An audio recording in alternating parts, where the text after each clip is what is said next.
एवोगदन्ते विमहातपोधने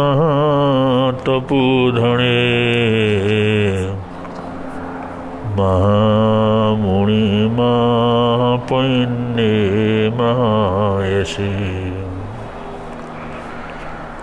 महानियन्ठिजमिणं महाश्वयम् शेकाय मोहया विथरेण एवो गदन्ते विमहातपोधने महामुनिमापयन्ने महायसे महानियन्ठिजमिणं महाश्वयम् शेकाय मोहया विथरेण शेकाय मोहया विथरेण।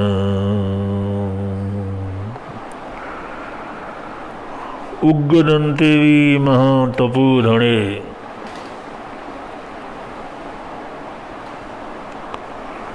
उग्र मानो जो हर कोई न कर सके ऐसी साधना करने वाले।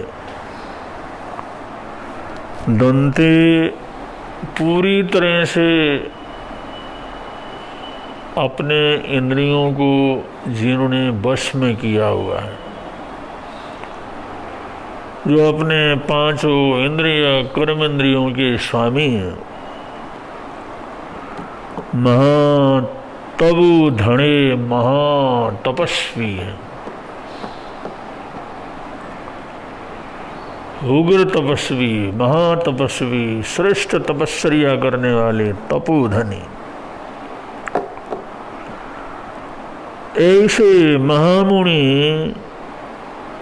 जो महायशस्वी और महापयन्ने महाप्रज्ञावान है।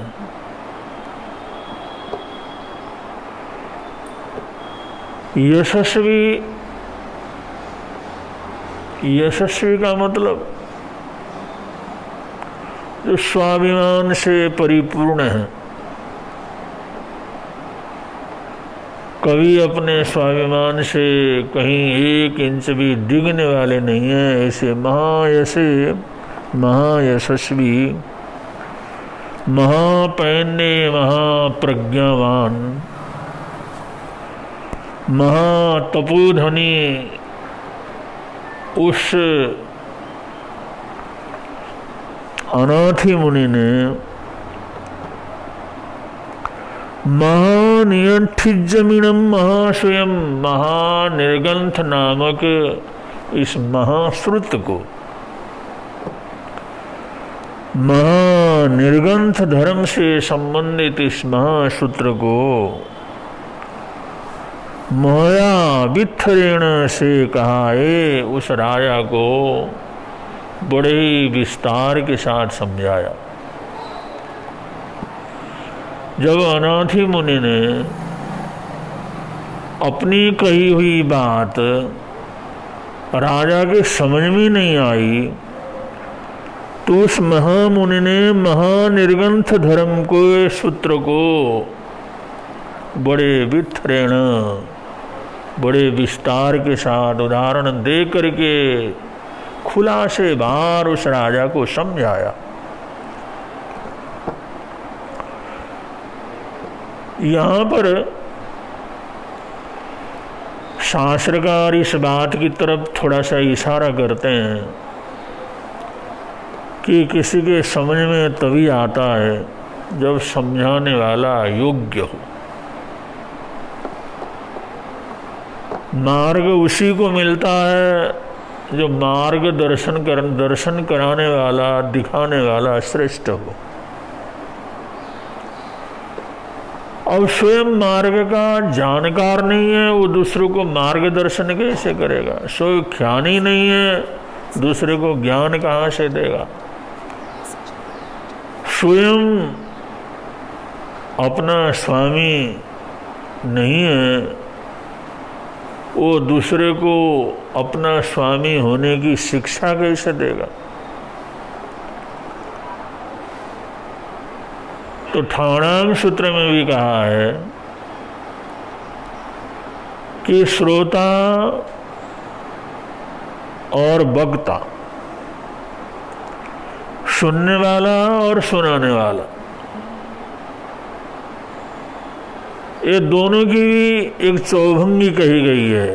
कहीं श्रोता बड़े अच्छे होते हैं लेकिन वक्ता अच्छा नहीं होता, जहाँ पर कहने वाला जो वक्ता होता है वो अच्छा होता है लेकिन श्रोता अच्छे नहीं होते। कहीं पर श्रोता भी अच्छे होते हैं, कहीं वक्ता भी अच्छे होते हैं, कहीं श्रोता भी अच्छे नहीं होते और वक्ता भी अच्छे नहीं होते, तो उसका तो घर सर्वविनाशी होना है। तो यहाँ पर बतलाया है ऐसा संयोग था कि महानिर्गंथ सूत्र को प्रकट करने का, महानिर्गंथ सूत्र उसको जो कहने का ऐसा मौका था, बोलने वाले, समझाने वाले, वक्तव्य देने वाले, वो महातपोधनी, बड़े महान तपस्वी तपोधनी थे, महामुनि थे, महाप्रज्ञावान थे और यशस्वी थे। और सुनने वाला जो राजा है वो भी सारी समृद्धि होने के बावजूद, सारा वैभव होने के बावजूद, सारे दुनिया के चीज़ों का ज्ञान होने के उपरांत भी वो बड़ी सद्भावना से, बड़ी सरलता से, बड़ी श्रद्धा से, बड़ी जिज्ञासाओं के साथ उस मुनिराज के सामने उपस्थित थे। तो सुनने वाले के मन के अंदर जिज्ञासा थी और बतलाने वाले परम योग्य थे, इसलिए ये संवाद ऐसा श्रेष्ठतम संवाद हुआ। और ये संवाद के माध्यम से शास्त्रकार कहते हैं सिर्फ कहना पर्याप्त नहीं होता, कहने की योग्यता हमारे जीवन के अंदर होनी चाहिए। जैसे आता है, वर्णन आता है, एक लड़के को गुड़ खाने की बड़ी आदत थी, लेकिन जिसका अति होता है, अति से बीमारी हो जाती है। अति गुड़ खाने के कारण वो बच्चा उस अतिरेक का ग्रास हो गया, बीमार हो गया। वो अपनी माँ का एकलौता बच्चा था, माँ के लिए वही उसके जीवन का आधार था।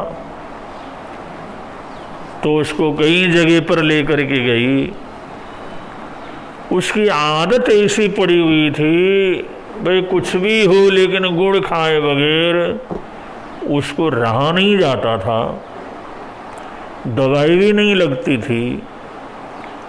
वैद्य लोग कहते त्याग करेगा, उसको छोड़ेगा तो ठीक हो जाएगा, छोड़ेगा ही नहीं तो दवाई से कैसे ठीक करेंगे। अगला जिस बीमारी का जो कारण है उसको छोड़ेगा नहीं तो मंत्र से कैसे ठीक करेंगे। तो बुढ़िया बड़ी परेशान हो गई, बड़ी उम्र की जो माता थी वो बड़ी परेशान हो गई।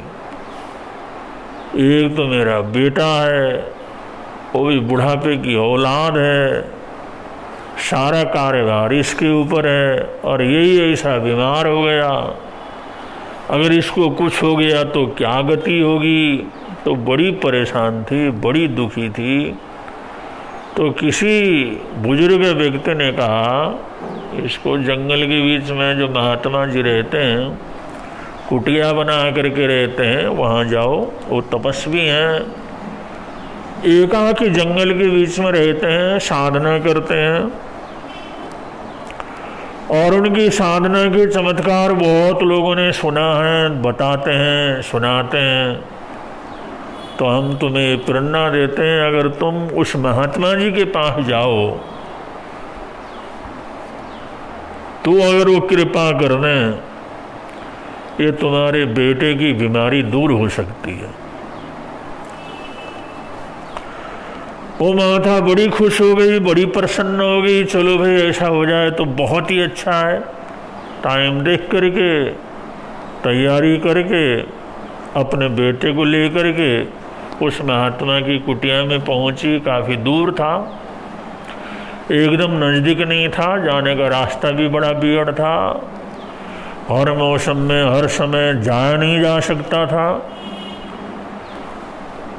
तो उसने सब मौसम की अनुकूलता सब देख करके उस कुटिया के अंदर पहुंची और अपना रोना रोया, अपना सब दुख दर्द बतलाया।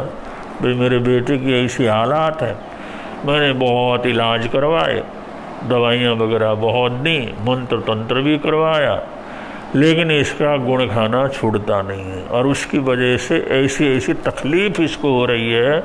अगर ये तकलीफ़ ठीक नहीं हुआ तो इसको बचाया नहीं जा सकता। इसलिए बड़ी आस लेकर के मैं आपके सामने आई। तो महात्मा जी ने जिस समय सारे केस को समझा, उस बीमारी के कारण को समझा, तो उन्होंने ये विचार किया कि इसमें तो इसको दवाई से तो कुछ होना नहीं है, इसको तो समझाना ही सबसे बड़ी ज़रूरत है। समझाएंगे, समझ में आएगा तो ही ये बीमार ठीक हो सकता है। लेकिन अगर समझ में नहीं आया तो कोई मंत्र तंत्र यंत्र आदि से इसको ठीक नहीं किया जा सकता। तो उन्होंने उसको बतलाया, सारी कुछ बातचीत की, इधर उधर की बात की, बीमारी की भयंकरता को भी थोड़ा सा उनको समझाया और कहा भाई तुम आए हो, पहले अगर तुम आए होते तो बात अलग थी, हम तैयारी करते। ऐसी तकलीफ़ है, इसको दूर करने के लिए मेरे को कम से कम 15 दिन का टाइम चाहिए, क्योंकि 15 दिन के बाद अगर तुम आओगे तो मैं इसका इलाज कर सकता हूँ। उस बुढ़िया माँ ने कहा महात्मा जी अगर हो सके तो अभी कर दो, क्योंकि अब 15 दिन के बाद फिर आने की स्थिति बहुत मुश्किल के। मैं रोज़ कमाती हूँ और रोज़ हम भोजन पानी करते हैं, एक दिन भी अगर हम काम न करें, किसी के घर में न जाएं, वहाँ का जो काम न संवारे तो हमारा घर का चौका जो है जलता नहीं है। ऐसी हालात है और आपकी जो कुटिया है बहुत दूर है, मौसम का भी कुछ अता पता लगता नहीं है, कभी आने का साथ मिलता है कहीं नहीं मिलता। महात्मा जी ने कहा भाई कुछ भी हो, लेकिन 15 दिन से पहले मैं इसका इलाज नहीं कर सकता। अगर तुम करवाना हो तो 15 दिन के बाद मेरे पास क्या करना। अब मरता क्या ना करता, परेशानी ऐसी हो गई, वापस आ गए। एक एक करके 15 दिन बीत गए, बीमारी वैसे ही जैसे चल रही थी, फर्क कुछ नहीं हुआ। लोगों ने भी बतलाया भाई 15 दिन में बुलाया है तो फिर चलो, पता नहीं क्यों इलाज ही नहीं कर सकते या क्या हुआ, टारने के लिए तो नहीं किया, बुलाया है तो चलो चले जाओ तो अच्छा है। तो किसी तरह समय आने पर 15वें दिन, जिस समय वो बूढ़ी माता अपने बेटे को लेकर के उस बिहड़ रास्ते को पार करके, उन कठाइयों को पार करके कुटिया में पहुँचे और उन्होंने कहा थोड़ी देर तुम बैठो। थोड़ी देर वो बैठे, लड़के को सामने बैठाया और बैठा करके कहा बेटा मैं तुम्हारे को एक ही बात कहता हूँ, मैं तुम्हारे को एक ही बात कहता हूँ और मुझे भरोसा है तुम ज़रूर मेरी बात को मानोगे, मेरी बात को सुनोगे। और मैं तुम्हारे सुख चाहता हूँ, तुम्हारी शांति चाहते हूँ, तुम्हारे माता भी खुश रहे, तुम्हारा स्वास्थ्य भी अच्छा हो, तुम्हारा कल्याण हो, तुम मानव जीवन को प्राप्त किया है तो इसको सार्थक कर सको। बस एक बात मैं तुम्हें कहता हूँ, उस बात को मानना होगा। उस लड़के ने कहा महात्मा जी बतलाइए, जो भी आप कहेंगे उसको मानूंगा। उन्होंने कहा देखो नानू कर कुछ नहीं करना, ऐसा करना आज के बाद गुड़ खाने का पूरी तरह से त्याग कर दो। आज के बाद कोई गुड़ का सेवन तुम नहीं करोगे। उस लड़के ने कहा, हाथ जोड़ करके कहा, महात्मा जी आपने बोल दिया, आपने कह दिया, तो चलो हाथ जोड़ता हूँ, मर जाऊंगा लेकिन गुड़ मैं नहीं खाऊंगा। हाथ जोड़ा, पचखान किया और वहाँ से निकल तो गए। लेकिन बुढ़िया ने सोचा ये सब बहुत, इसको मानेगा नहीं मानेगा, पहले भी बहुत बार लोगों ने समझाया है, लेकिन जो है तो जिस समय और उसने मान तो लिया, कह तो दिया उसमें, लेकिन जो है वो लेकर के चली भी गई और उसको भरोसा नहीं था।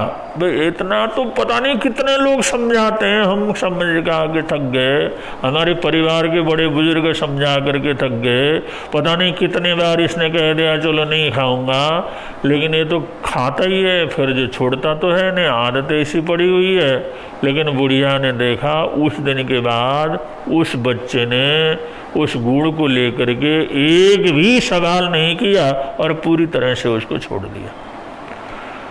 जिस समय छोड़ दिया, हफ्ते बीत गए, 10 दिन बीत गए, 15 दिन बीत गए, महीना बीत गया, बिल्कुल उसका स्वास्थ्य भी अच्छा हो गया, बढ़िया हो गया, बीमारी भी दूर हो गई, सारा टेंशन दूर हो गया, सारी परेशानी दूर हो गई। और ये सब दूर होने के बाद बुढ़िया को इतनी खुशी हुई, इतनी प्रसन्नता हुई। उन्होंने कहा भाई महात्मा जी ने ऐसा क्या किया, दर्शन भी करना था, उनको धन्यवाद भी देना था। वो जिस समय गई और उसके लिए शुक्रिया बहुत बहुत अदा किया और उसके बाद लड़के को कहा थोड़ा बेटा तुम बाहर बैठ जा, मैं महात्मा जी से थोड़ा बात करके आती हूँ। जिस समय बात करने लगी तो उसने कहा महात्मा जी एक बात बतला दो, आपने सिर्फ इसको इतना ही कहा कि बेटा आज के बाद तूने गुड़ नहीं खाना, और इतनी सी बात के लिए आपने 15 दिन का टाइम लिया और मेरे को वापस 15 दिन के बाद बुलाया। अब इतनी सी बात अगर करनी थी तो इतने आपका जो प्रभाव था, आपने बोला, उसने मान लिया, तो इसके लिए 15 दिन के बाद मेरे को बुलाने की क्या ज़रूरत थी? अगर उसी समय आप कह देते तो 15 दिन पहले मेरा बच्चा भी ठीक हो जाता, मुझे और खुशी होती। और आपने फिर 15 दिन तक ये बेचारा बड़ा परेशान भी रहा, दुखी भी रहा, लेकिन चलो आपकी कृपा हो गई। लेकिन आपने कोई दवाई नहीं दी, कोई पुड़िया नहीं दी, कोई मंत्र नहीं दिया, कोई यंत्र नहीं दिया, कोई किसी प्रकार का उपक्रम नहीं किया, 2 शब्द आपने कहा बेटा आज के बाद तूने गुड़ नहीं खाना। और मैं तो कभी भी भरोसा मेरे को नहीं था भाई ये बात लगेगी और ये बच्चा छोड़ देगा मेरे को। तो मैंने इतने अनुभव किए थे, इतने अनुभव किए थे, मेरे को तो एक पैसे भर पर भरोसा नहीं था, लेकिन आपकी अपरंपार कृपा है, बच्चे ने उसके बाद तो पूरी तरह से छोड़ दिया, पूरी तरह स्वस्थ हो गया, हमारा सारा दुख दर्द दूर हो गया। तो मैं यही जिज्ञासा कर रही थी भाई आपने इतनी सी बात ही बतलाना था, तो आपने 15 दिन का टाइम लेकर के फिर वापस मुझे क्यों बुलाया? तो महात्मा जी हंसने लगे, माई जिस समय तू बेटे को लेकर के आई और तूने बतला इसको गुड़ खाने की आदत है, उसके बिना इसको रहा नहीं जाता, तेरे बेटे जैसी आदत मेरे को भी थी, मैं भी बिना गुड़ के कुछ भी खा नहीं सकता था, तो गुड़ मिल जाए तो सूखी रोटी कुछ भी हो मैं गुजारा कर लेता था। गुड़ खाने की मेरी पूरी आदत, उसके बिना रह नहीं सकता था। और तूने कहा भाई इसको गुड़ खाने के लिए मना करोगे, मना करे बिना इसका जो है उसको समझाओ, कोई दवाई तो लगनी नहीं थी, उसको कोई पुड़िया तो लगनी नहीं थी, उसके समझ में आना था कि तो गुड़ उसने छोड़ना था। तो मैंने सोचा मैं खुद खाता हूँ, खुद मेरी कमजोरी है, खुद मैं उसके बिना रह नहीं सकता, खुद मेरी आदत पड़ी हुई है, उसके बिना मेरा दिमाग खराब हो जाता है। तो मैंने सोचा मैं खुद खाता हूँ तो दूसरे को मना करूँगा तो क्यों मानेगा? जब मैं खुद वो कमजोरी के अंदर है, खुद मेरे को वो छोड़ने की ताकत नहीं है, तो मैं दूसरे को कहूँ तुम छोड़ दो तो क्यों छोड़ेगा? ये तो मेरे कहने से कुछ भी बात होने वाला नहीं है, दवाई कोई लगने वाली नहीं है। इसलिए 15 दिन का टाइम लिया और जिस समय तो चली गई, मैंने गुड़ ले जा करके बाहर फेंक दिया, पशुओं को खिला दिया। मैंने प्रतिज्ञा कर ली मैं जिंदगी भर अब गुड़ क्या करूँगा, नहीं खाऊंगा। उसको पूरी तरह से छोड़ दिया और 15 दिन में एक दिन भी मैंने चखा नहीं, न उसको याद किया न उसको किया। मैंने ये उपक्रम किया उसको भूल ही जाना है। 15 दिन दिन का मैंने पूरा अभ्यास किया और उस अभ्यास के बाद तुम आई और तेरे बेटे को मैंने देखा, उसकी हालात तो और ख़राब थी, लेकिन उसको मैंने प्यार से समझाया तो एक बार समझाने से ही मान गया, क्योंकि मैंने वो कहने के लिए, उसको बतलाने के लिए, उसको उपदेश देने के लिए मैंने 15 दिन की तपस्या करके अपने आप को योग्य बनाया था, इसलिए मेरी बात को उसने माना। पर न मुझे पता था मेरे अंदर जो कमी है, तो मैं बताऊंगा तो उसने कभी क्या करना, मानना नहीं है। ये छोटी सी घटना के अंदर कितना बड़ा रहस्य छुपा हुआ है, कितनी बड़ी बात छिपी हुई है, और कितना बड़ा रहस्य इसके अंदर है कि अगर कहने वाले के अंदर कमजोरी है, कहने वाले के अंदर सामर्थ्यता नहीं है, कहने वाला तपस्वी नहीं है, कहने वाला योग्य नहीं है, वो ऊंचाई के अंदर नहीं है, तो उसकी कही हुई बात का कोई मूल्य रह नहीं जाता है। कोई सुनने वाला परम भाग्यशाली हो, परम पुण्यशाली हो तो बात अलग है, लेकिन जब तक हम अपने जीवन को बिल्कुल अच्छा नहीं बनाएंगे, बोलने लायक नहीं बनाएंगे, उपदेश देने लायक नहीं बनाएंगे, उस योग्य नहीं बनाएंगे, तो उस उपदेश का कोई प्रभाव पड़ता नहीं है। तो यहाँ पर शास्त्रकार ये बतलाना चाहते हैं, वो अनाथ मुनि ऐसे योग्य थे, ऐसे महातपस्वी थे, ऐसे त्यागी थे, ऐसे महासंयमी थे, उन्होंने जो विस्तार पूर्वक अनाथ से सनाथ होने की कहानी जो बतलाई, तो कहने वाले इतने दृढ़ तपस्वी थे, सुनने वाला राजा इतना प्रभावित हुआ, इतना प्रभावित हुआ, और वो इतना उसको प्रभावित हुआ, उसने बड़ी खुशी और प्रसन्नता के साथ उनको स्वीकार किया। भगवान, आपने जो बात बतलाई है, आपने जो कहा है, आपने जो सनाथता, अनाथ से सनाथ होने की बात कही है, मेरे आज बिल्कुल अच्छी तरह से समझ में आ गया। वास्तव के अंदर आपने सनाथ क्या होता है ये बतला दिया। आज तक मैं अपने आप को सनाथ समझता था, लेकिन आज समझ गया आप वास्तव के अंदर सनाथ हैं और मैं तो बिल्कुल अनाथ ही हूँ। क्योंकि जो आपने ये जो कहा बिल्कुल ठीक कहा, जो खुद में अनाथ है वो दूसरे का नाथ कैसे हो सकता है। आपके समझाने से मेरे को समझ में आ गया, सनाथ आप हैं और अनाथ मैं हूँ, और मैं खुद अनाथ हूँ तो किसी का नाथ कैसे बन सकता हूँ। प्रभु, आपने मेरे को बहुत अच्छी तरह से समझा दिया है और मेरे समझ में आ गया है सनाथता क्या है, अनाथता क्या है। ऐसी खुशी और प्रसन्नता के साथ उसके दोनों आंखों से आंसू आने लगे, हाथ उसके जुड़ गए, ऐसा उसके ऊपर प्रभाव पड़ा, क्योंकि बोलने वाले ऐसे महान और योग्य साधक थे। आगे प्रकरण कैसे पूरा होता है आगे के प्रवचनों में आप लोगों को बतलाएंगे। इतने ही कह करके अभी जो हम विराम लेते हैं। बोलिए भगवान महावीर स्वामी की जय।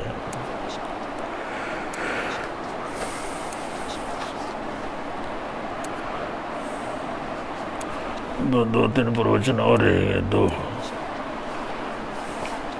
9 का और 10 का बस।